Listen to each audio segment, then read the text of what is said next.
Kahulugan ng panaginip at nunal.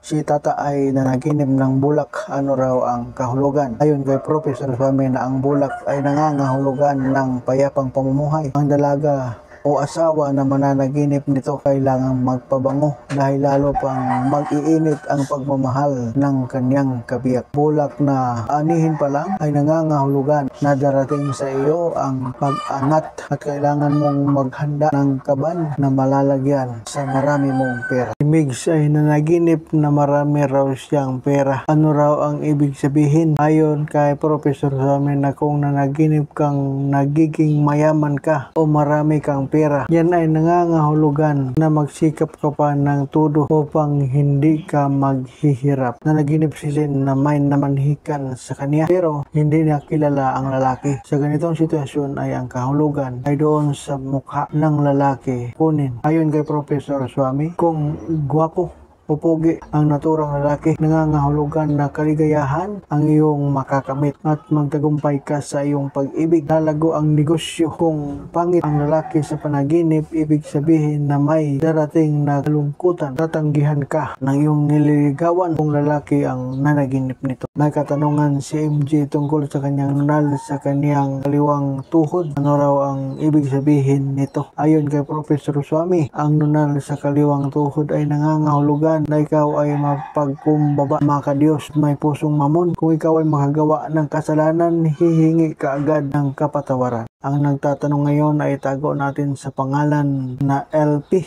na naginip siyang buntis. Ano raw ang kahulugan? Ayon kay Professor Swami na kung dalaga ang naginip na buntis, ito ay nangangahulugan na liligawan siya ng taong mabait, aalukin pa siya ng kasal. May katanungan si Ma'am Vicky tungkol sa kanyang panaginip. Ano raw ang ibig sabihin na nag-iiba ang kanyang mukha sa salamin? Maraming salamat Ma'am Vicky at narito ang kahulugan ng inyong panaginip.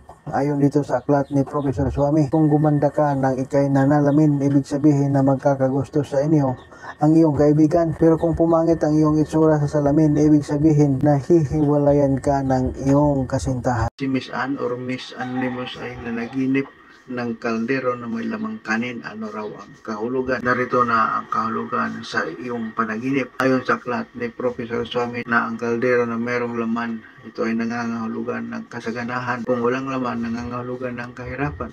Kung merong laman na rice o kaning rice, nangangahulugan na meron kang travel sa malayong lugar. Kung hindi man ikaw, malamang na parte siya ng iyong pamilya ang makakapag-abroad. Nanaginip na may duwende na nagkakagusto sa kanya. Ano raw ang kahulugan? Ito ay katanungan ni Asi. Narito na ang kahulugan ng duwende sa iyong panaginip. Ayon sa aklat ni Professor Swami na kung maliit ang tainga ng duwende, ito ay nangangahulugan na may balita ng kalungkutan na magmumula sa iyong kamag-anak sa malayo. Kung malaki ang tainga ng duwende, ito ay nangangahulugan na mayroon kang hihintayin na dagdag sa iyong sweldo o kita. Si Charm ay nanaginip na nakakita ng manok na wala ng buhay at wala ng balahibo. Ano raw ang kahulugan? Ayon sa aklat ni Professor Swami na ang patay na manok ay nangangahulugan na mayroong biyudo na nagkakagusto sa iyo. Si Ilan ay nanaginip ng sapatos. Ano raw ang kahulugan? Narito ang kahulugan ng sapatos. Ayon sa aklat ni Professor Swami na kung bago ang napanaginipang sapatos,